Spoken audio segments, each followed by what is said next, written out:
Assalamualaikum warahmatullahi wabarakatuh. Perkenalkan, nama saya Ren Permana.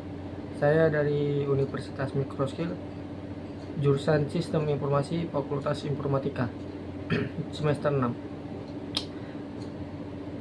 Kali ini saya akan mewawancarai 5 pemuka agama yang berbeda yang program studi pengembangan karakter agama yang bertema kerukunan antar umat beragama. Dan langsung saja, ini dia videonya. Assalamualaikum warahmatullahi wabarakatuh. Perkenalkan, nama saya Randy Permana. Saya dari Universitas Mikrosil. Mau bertanya kepada Bapak. Pak, dipersilakan untuk memperkenalkan diri. Ya, terima kasih. Assalamualaikum warahmatullahi wabarakatuh. Nama saya Misnan SAG. Kebetulan alhamdulillah saya ditunjuk di masyarakat khususnya Lorong 7 ini sebagai ustadz, ataupun untuk sementara ini saya berkedudukan di masjid sebagai anak dan sebagai najir. Mungkin hanya itu saja. Umur ketepatan pada tahun ini 49 tahun. Mungkin itu aja. Terima kasih. Oke Pak, saya ingin bertanya, bagaimana pandangan agama Anda terhadap pentingnya menjalin kerukunan antar umat beragama di tengah masyarakat yang majemuk seperti di Indonesia? Kita mulai dulu. Alhamdulillah, kita ketahui bahwa khususnya di masyarakat Lorong 7 ini kita bermacam-macam agama, terutama yang ada khususnya di Lorong 7 ini. Kenapa saya membahas Lorong 7? Ketepatan saya ini berada di Lorong 7, yang bertanya pun pas posisinya di Lorong 7. Jadi ketepatan kerukunan beragama di Lorong 7 ini sangat baik. Karena yang kita tahu, khusus di Lorong 7 ini, sini terdapat itu beberapa agama. Yang pertama itu agama Kristen, yang kedua agama Islam, itu agama kita. Baru yang ketiga itu ada agama Hindu. Memang Hindu ini ketepatan nggak jauh, ada di Lorong 5. Sedangkan agama Buddha ini jauh posisinya, itu di Batangkuis. Jadi jauh. Jadi untuk khusus Lorong 7 ini ada 3 agama yang memang ada. Jadi gimana rukunan antara kita sesama agama ini? Untuk sementara ini di Lorong 7 itu baik, nggak ada sengketa, tak ada perselisihan. Bahkan memanglah gimana pun ceritanya, kita harus menghormati agama-agama orang lain. Karena di dalam agama Islam khususnya itu Rasulullah mengajarkan kepada kita harus menghormati orang yang beragama. Bahkan Allah mengatakan di dalam firman-Nya, yaitu di surah Lakum dinukum waliyadin, gitu doh. Yang artinya kita menjalankan agama itu sesuai dengan agama kita, tidak bisa dicampur. Kalau Islam itu ya kita mengikuti agama Islam. Agamaku ya agamamu, agamaku kalau agamamu ya agamamu, gitu loh. Jadi alhamdulillah lah, Lorong 7 ini kalau masalah kerukunan agama di Lorong 7 ini bagus, nggak ada persengketaan, nggak ada gesekan, bahkan pun tidak ada menghina dengan agama orang lain. Cukup baik, kita menjalankan sesuai dengan keagamaan kita masing-masing. Kalau orang Kristen mungkin gereja, nggak pernah kita mengganggu, bahkan belum pernah sedikit pun terdengar terjadi perselisihan.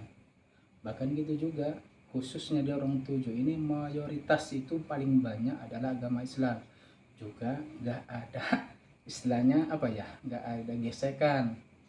Orang itu marah walaupun kita mungkin ya mendengarkan dengan bacaan Al-Quran yang mungkin kalau menurut logikanya mungkin mereka bisa, tapi nggak ada rukun. Mereka pun mengerti dengan keadaan agama kita. Seperti itulah agama Islam itu.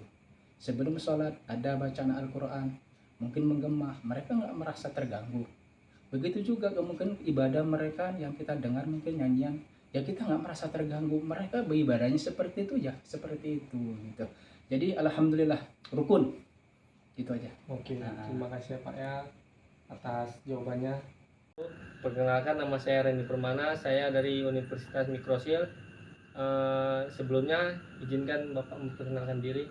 Oke, Assalamualaikum warahmatullahi wabarakatuh. Nama saya Lili Suheri SPD.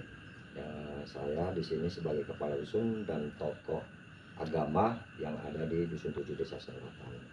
Ada yang bisa saya bantu? Oke Pak, saya mau bertanya nih ya kan. Bagaimana pandangan agama Anda terhadap pentingnya menjalin kerukunan antar umat beragama di tengah masyarakat yang majemuk seperti di Indonesia? Oke, yang pertama kami berpatokan kepada agama Islam. Yang pertama yaitu kita sendiri patuh kepada Allah, ulul amri, pemerintah, kedua orang tua. Nah, itulah pokok utama dari agama kita. Yang pertama kita berpatokan kepada Allah, Tuhan kita sebagai junjungan. Nah, di situ dari ayat lakum dinukum waliyadin, salah satunya yaitu toleransi beragama. Sama-sama kita bermasyarakat yang sangat majemuk pada saat ini. Yang kedua yaitu pemerintah. Undang-Undang Dasar 1945 pasal 29 ayat 2, yaitu di mana setiap warga negara Indonesia berhak yaitu memeluk agama dan kepercayaan masing-masing. Nah, di situ kita para pemerintah dalam artian kata tidak boleh mengganggu ataupun menggugat apa yang dianut oleh setiap warga negara. Nah, yang terakhirnya yaitu orang tua, tokoh agama, cendekiawan, tokoh masyarakat harus berperan aktif dalam kerukunan beragama, khususnya dalam wilayah kami yaitu Dusun 7 Desa Sorotan, dalam khususnya dan umumnya Negara Kesatuan Republik Indonesia. Assalamualaikum warahmatullahi wabarakatuh. Perkenalkan, nama saya Randy Permana. Saya dari Universitas Mikrosil. Saya ingin bertanya kepada Bapak, untuk Bapak dipersilakan untuk memperkenalkan diri. Ya, terima kasih. Assalamualaikum warahmatullahi wabarakatuh. Perkenalkan, nama saya Juhar Irawadi. Kebetulan untuk di masyarakat, khususnya di Dusun 7 ini, saya sebagai imam tetap di Masjid Al-Falah Dusun 7. Ya. Kayak gitu, saya ingin bertanya Pak. Ya, silakan. Bagaimana pandangan agama Anda terhadap pentingnya menjalin kerukunan antar umat beragama di tengah masyarakat yang majemuk di Indonesia? Terima kasih atas pertanyaannya. Agama Islam itu memandang bahwa menjalin kerukunan antar beragama adalah hal yang sangat penting, oleh karena bagian dari ajaran Islam itu sendiri. Islam mengajarkan bahwa seluruh manusia adalah ciptaan Allah yang harus diperlakukan dengan adil, penuh kasih sayang dan saling menghormati terlepas dari perbedaan suku, bangsa maupun agama. Jadi sesuai surat Quran ayat 13 Al-Hujarat yang bahasa Indonesianya, wahai manusia, sesungguhnya kami menciptakan kamu dari seorang laki-laki dan seorang perempuan, kemudian kami jadikan kamu berbangsa-bangsa, bersuku-suku, supaya kamu saling mengenal. Sesungguhnya yang paling mulia di antara kamu di sisi Allah adalah orang yang paling bertakwa. Ayat ini menunjukkan bahwa perbedaan adalah kehendak Allah, sunatullah, dan harus dijadikan alasan untuk saling mengenal dan menghormati, bukan saling membenci.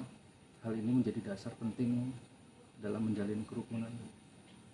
Jadi Nabi Muhammad itu mencontohkan bagaimana sih hidup berdampingan secara damai dengan umat agama lain. Contohnya adalah Piagam Madinah, di mana Rasulullah membangun masyarakat multikultural yang damai.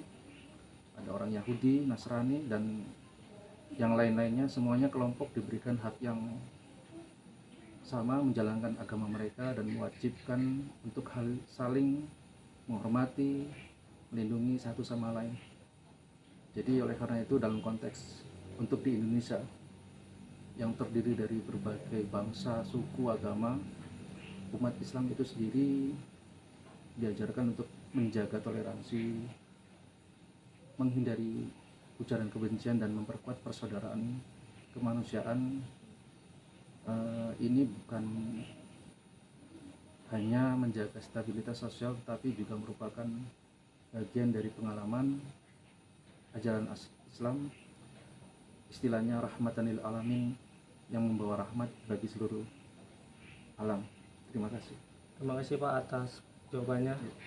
Assalamualaikum warahmatullahi wabarakatuh. Waalaikumsalam warahmatullahi wabarakatuh. Bagaimana ajaran Buddha memandang pentingnya sikap saling menghormati dan toleransi antar umat beragama? Agama Buddha ada mengajarkan satu hal mengenai ehipasiko, yaitu datang, lihat, dan buktikan. Jadi ketika kita harus mencela agama lain ataupun kalau ada orang mengajak untuk mencela agama lain, maka satu hal harus dilakukan, ehipasiko, datang, lihat, dan buktikan.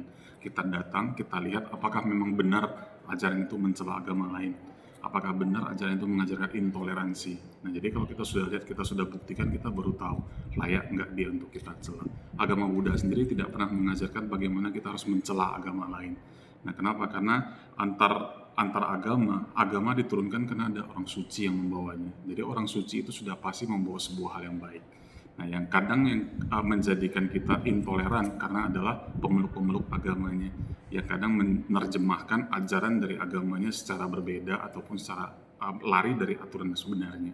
Nah, jadi kalau kita bisa melakukan ehipasiko, kita bisa datang, kita bisa buktikan, maka kita akan tahu bahwa sebenarnya agama lain juga tidak mengajarkan hal yang salah. Dan kita juga selalu kita juga akan tahu bahwa antar umat agama itu sudah seharusnya bisa saling toleransi.